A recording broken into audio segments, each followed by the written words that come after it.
Welcome back. This will be lecture 20 of Microprocessors and Microcontrollers EC253C. And today we will be discussing about input-output ports and a very important concept known as bit addressability in microcontrollers. We have already discussed input-output ports. We know in Atmega 328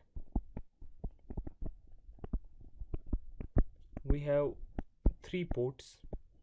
We name them as port B, port C,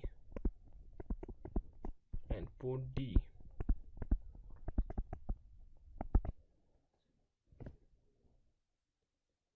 Two of them are 8 bits wide and one is 7 bits wide, and these ports we know by now are used to either send data to the output devices like LEDs, LCDs, or maybe to run motors or any other device, and input devices are used to get data from the outside world, maybe from a keyboard or maybe from a sensor, a temperature sensor, or any other thing in an embedded system. And we have also discussed with each port there are three registers associated. Each port has three registers associated with it, and those registers named as DDRX. X here denotes the particular port, DDRB, DDRC, and DDRD.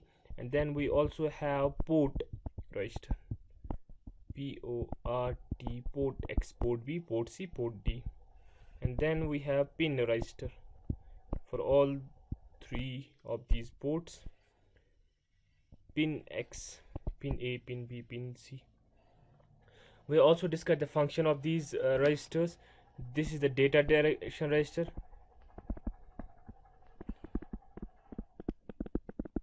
and used to configure port as input or as output.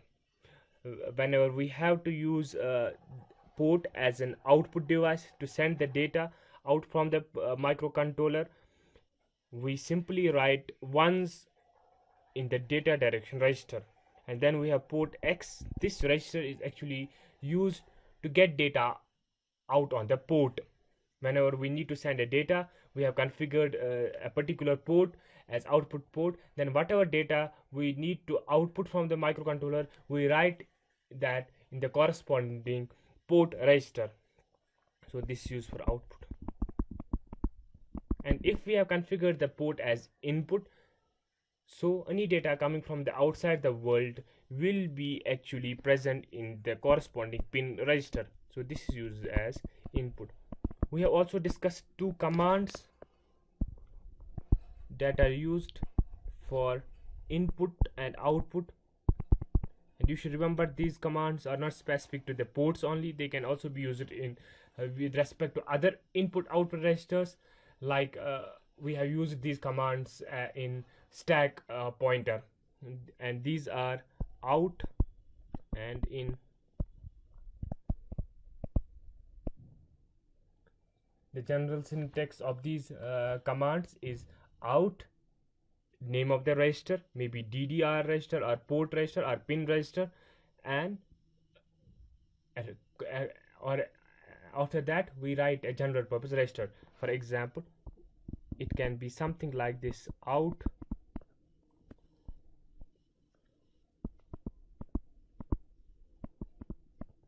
port B,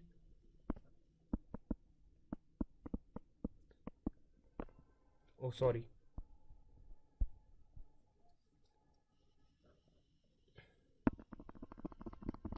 we usually write a general purpose register here, maybe R17. I need to check whether we can give data immediately to any of the registers, to any of the input output registers, whether we can write something like this: out port B or DDRB or port C, pin C, anything out port, for example C, and some immediate data, maybe 0x23. Can we do it? I need to check this. I will check it, and we will discuss this also in the next class or maybe in the next Zoom lecture. For now, we can use a general syntax like this: out port B, the name of the any input output register. It can be DDR-B, DDR-C, DDR-D, or port B, port C, port D, or any other general purpose, not general purpose, special input output register, or 17. Or simply I can write maybe out DDR-C or 18. Similarly, the general syntax for in is something like this: in R10 or R19 pin B. So if I have earlier if I have configured port B as input register, I can use a command like this. So whatever is coming at port B will be shifted, will be copied to general purpose register R19. So these are the examples of using these two mnemonics, out and in. Now the question that we need to discuss in today's lecture or is bit addressability. Are these ports or other registers which we have studied, like we have studied status register so far, and we have also studied program counter, we also studied stack pointer. Some of the registers we have studied, and we have studied registers is associated with input output ports. Are these registers bit addressable? And we are also going to study many more registers in future lectures, associated with timers, associated with interrupts, associated with ADC. So are these registers bit addressable? What do I mean by this term bit addressable? So far you have seen, whenever we need to change the contents of a register, we change the whole contents of the whole register. Like I am saying port out port B 0 cross maybe FF, or I can't write like this, I will write something like this: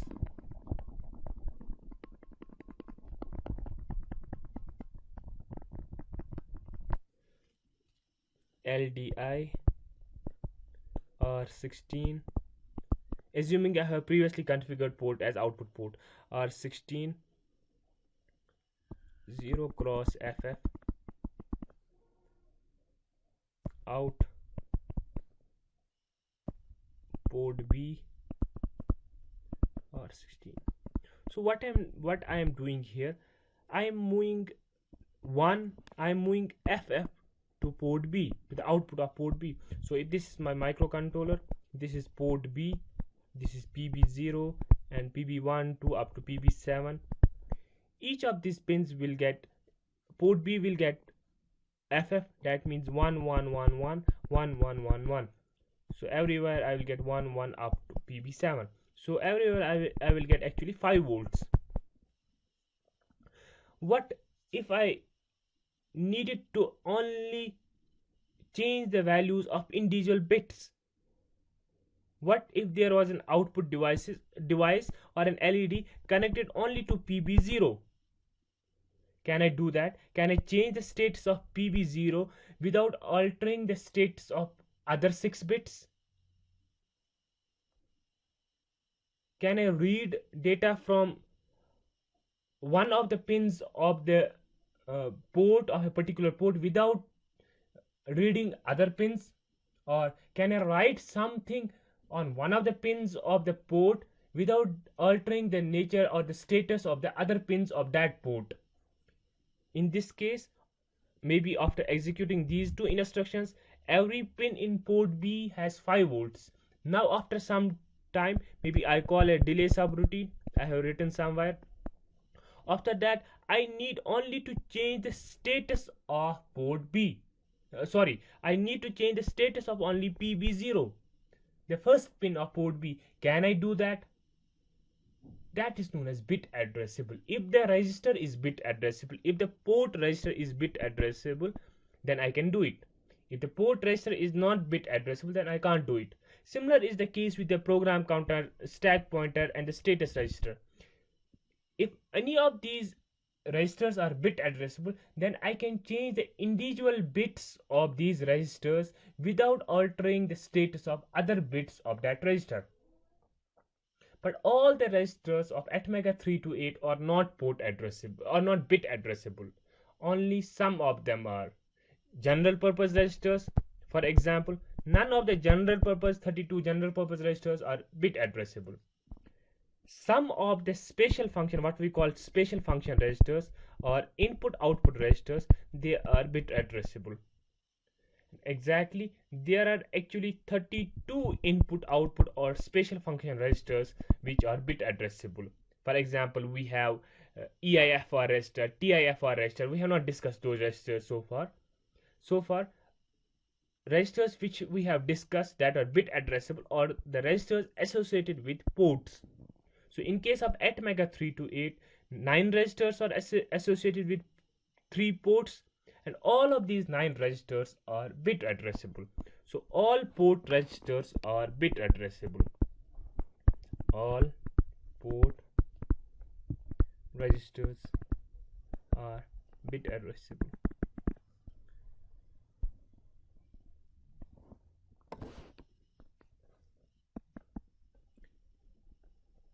And what I mean by bit addressable, that's I can either change the status of a particular bit without altering the status of other bits of that particular register. For example, I can make a single pin of a particular register of a particular port as output port without disturbing or without changing the status of other pins. Similarly, I can write data to any of the pins of port B, port C, or port D without altering the status of other pins. And also, I can read data from any of the pins of any port without reading other pins. That means PB0 can be separately read or modified, read, and also written upon.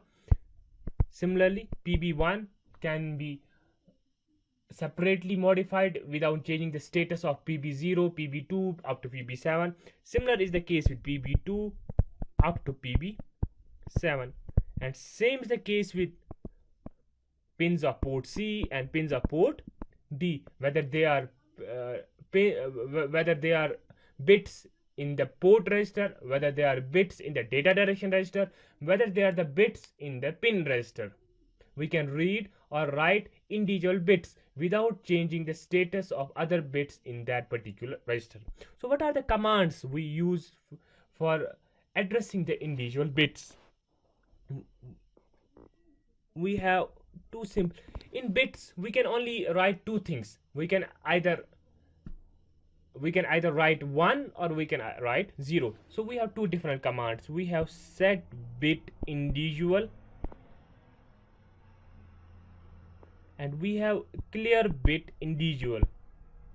And for reading and also at the same time reading, the next two commands I'm going to discuss, they involve reading and at the same time taking a decision, because most of the times, in fact always, whenever we read from a particular pin, whenever we read the status of maybe a sensor in the outside world using a particular pin of microcontroller, we are going to take a decision on that reading, whether the reading, for example, if there is a temperature sensor connected to a particular pin, so we are reading the status of that pin. If the pin is high, we may take a particular decision, maybe we sound an alarm. If the pin is low, we may do something else, like we won't be sounding an alarm, but we will be lighting up an LED.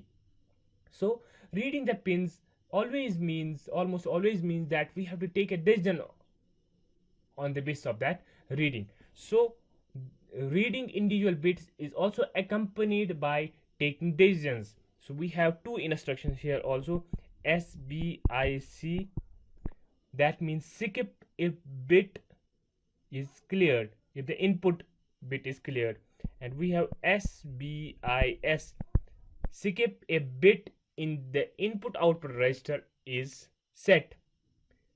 Cleared means the value is 0, set means the value is 1. So first we will be discussing these two instructions.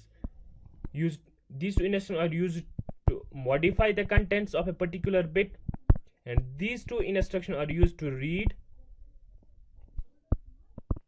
individual bits and take some decision. So first I will discuss SBI and CBI. SBI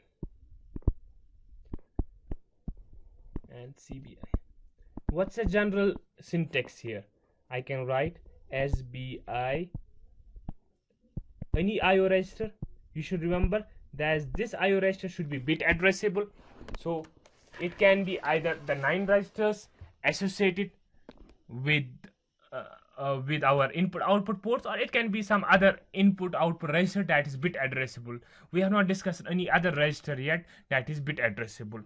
So for now it can be 9 registers, in fact only 6 registers, because we don't write data to pin registers. We write data either to data direction register or we write to data to port registers. So set bit IO register, and after that bit number, which bit we are going to write, which bit we are going to set high. Similarly for clear, we have CBI IO register bit number.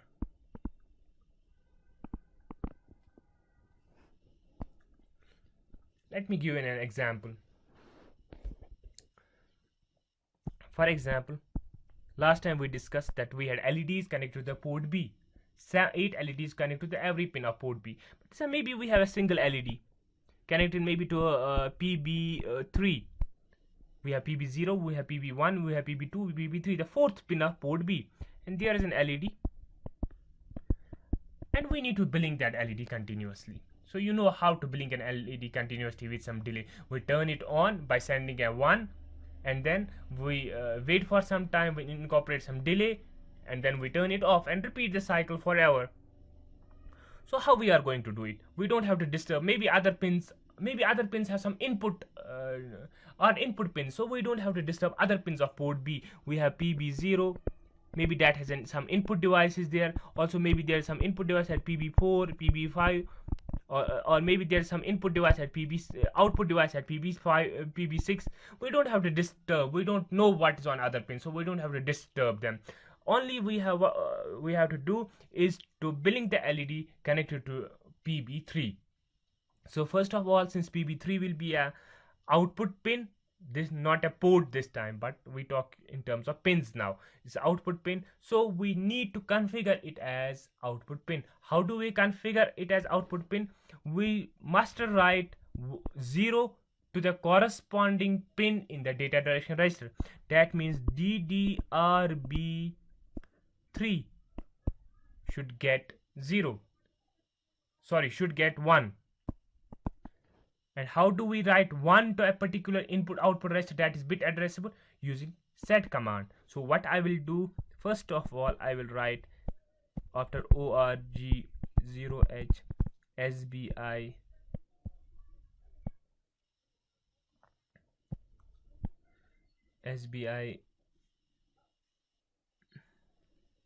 sorry, I have to write SBI DDRB, the general IO register, name of the IO register DDRB here,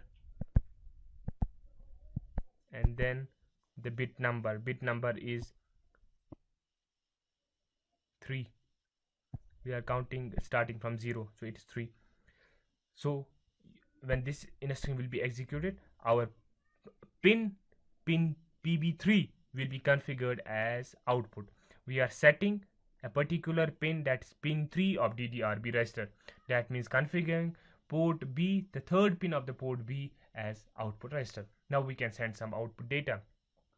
How we will do that? We can simply write, if we need to turn it on first, we will send high here. So I will write again SBI, but this time I will write port B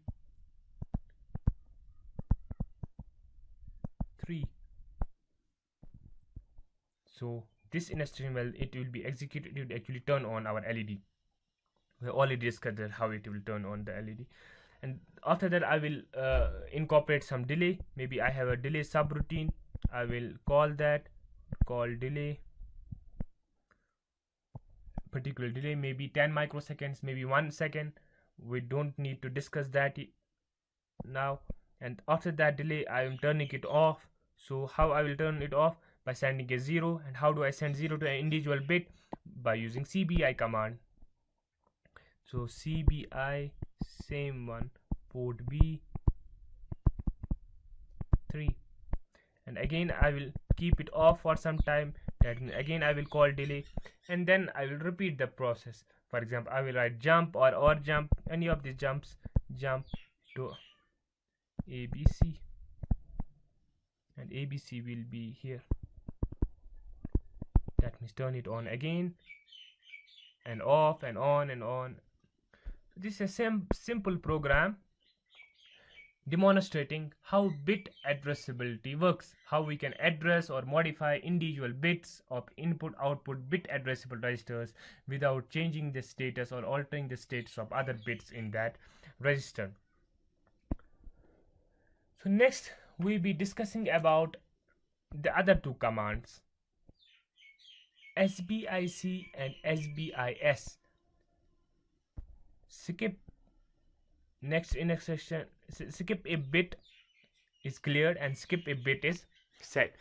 What do they skip and how do they actually work? These two commands, skip a bit is cleared, skip a bit is set. They skip the next instruction, only the next instruction they skip. That means they skip one instruction immediately below them if the condition is met. In case of the SBIC, if the bit they are reading is 0, they will skip the next instruction. And in case of SBIC, the bit they are reading, if that is 0, if that is 1, they will skip the next instruction and continue executing the instructions from whatever is below that, the instruction that is skip it.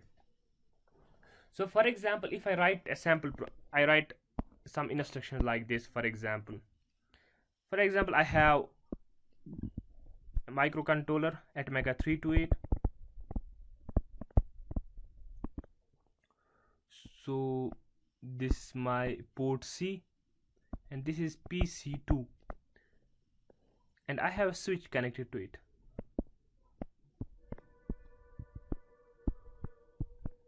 This VCC. So you should be remembering this is not the exact way how we connect a switch to an input pin of the microcontroller. We'll be discussing that later, but for now this is a very crude way of connecting a switch to a microcontroller, but for now it will serve the purpose. What we are doing, when the switch will be pressed, there will be a high voltage, or otherwise there will be a low voltage. Here we are reading this PC2,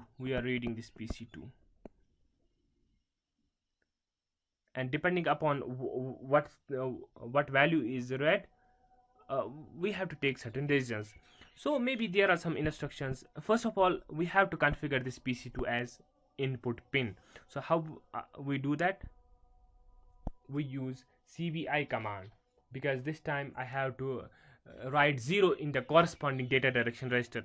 So I write CBI DDRC, the pin 2, I am writing a 0. So when this instruction is executed, PC2 will be configured as input pin. What after that? How I read then I have to read this.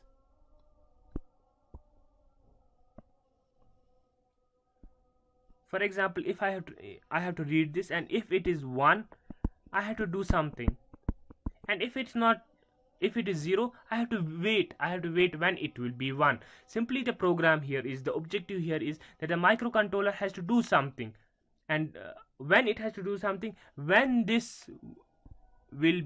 switch will be turned on, that means I will get a high here. So I can use these two commands, SBIC and SBIS. Here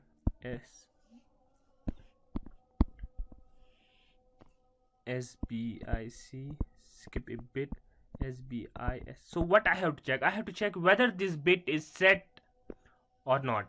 So I will write skip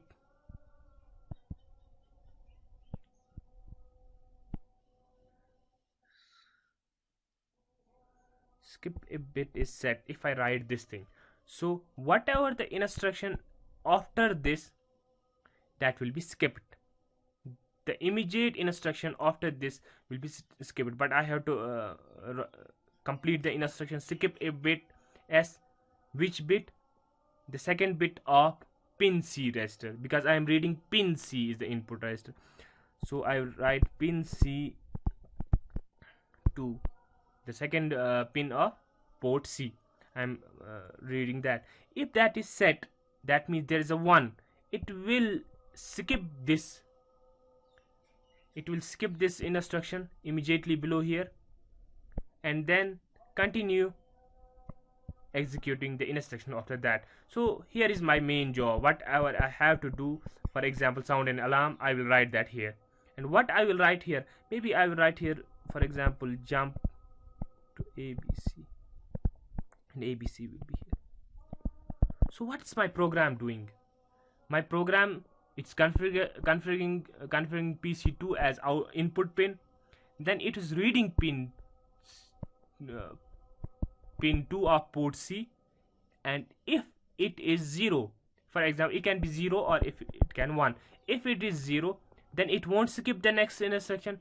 Not skipping the next instruction means this instruction will be executed next, and if this instruction will be executed next, we will again, our processor will again jump here and again check whether it is 0 or 1, and it will keep on checking until the switch is pressed here and it becomes 1. And if it becomes 1, whenever the processor will read the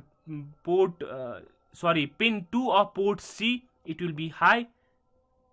That means it will skip the instruction immediately below it. Skipping this instruction means the control will fall here, and these instructions, whatever they may be, will get executed until end. This is a sample program how we check whether an input pin is whether the data coming on an input pin is 1 or it is 0. We can discuss a sample one more program, or maybe couple of programs in our Zoom lecture, next scheduled Zoom lecture, to illustrate these commands in more detail. I think that's it for now. We'll be discussing these instructions or the examples using these instructions in our Zoom class also. Thank you.